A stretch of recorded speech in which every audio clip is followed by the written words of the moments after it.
So in this video, we're going to be talking about how we can find a percentage of a quantity. Now, we've looked at fractions, so percentages we understand as a fraction in itself, because 12% is 12 out of 100. So when I write down 12% of 300, this is the same as writing down 12 over 100 of 300. These two things mean precisely the same thing. So, what you can do in order to calculate 12 over 100 of 300 is to do in exactly the same way as we've been dealing with fractions. Do 300 divided by 100 first. So 300 divided by 100, which of course is 3. And because we want 12 over 100, what we've got here is 1 over 100, so 1%. So 12 times 3 must be 36. Okay, and so that is our answer, 36. Now, there are other routes that you can go with here. Okay, the next choice is to think about, well, 12 over 100 as a decimal is 0.12. Okay, so 12 over 100 is the same as 0.12. So, and remember, of means times, so 0.12 times 300. So we could think of it this way.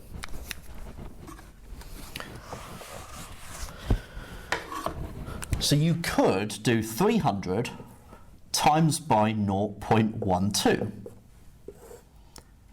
So 2 times 0, 2 times 0, 2 times 3, bring in a 0, 1 times 0, 1 times 0, 1 times 3. Add those two together. And we've got two numbers to write the decimal point. And so we get our 36. Okay? So you get the same answer. But still, there's another way. Now, this third method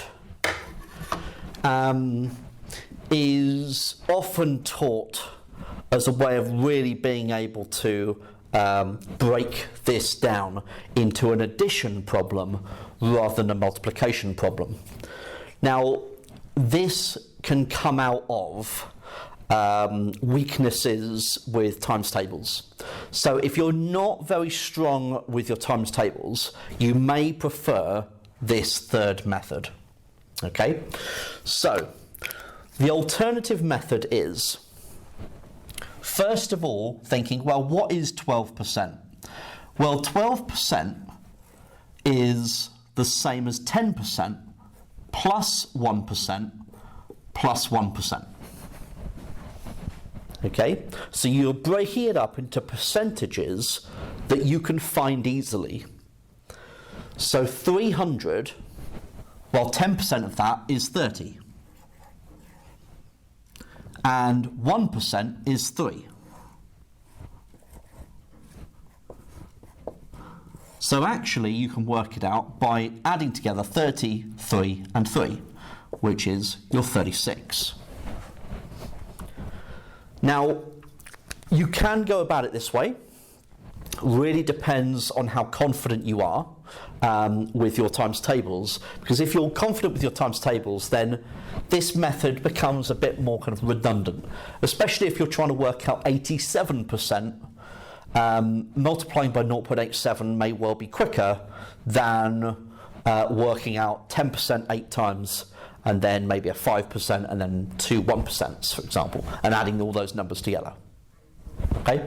There may well be opportunities for you to go wrong at some point doing that. So this in general is a method that you can use for these, but I will probably be trying to focus on utilising this method 0.12 times 300,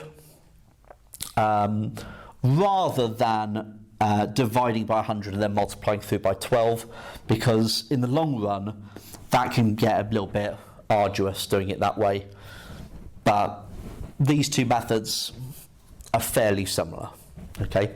But I probably, out of all the options, this is probably the one that I would be considering and stick to, okay? But that's because my times tables are good enough to be able to get that right. So if you want to kind of like still be using this method, feel free, okay? You will still get full marks for it.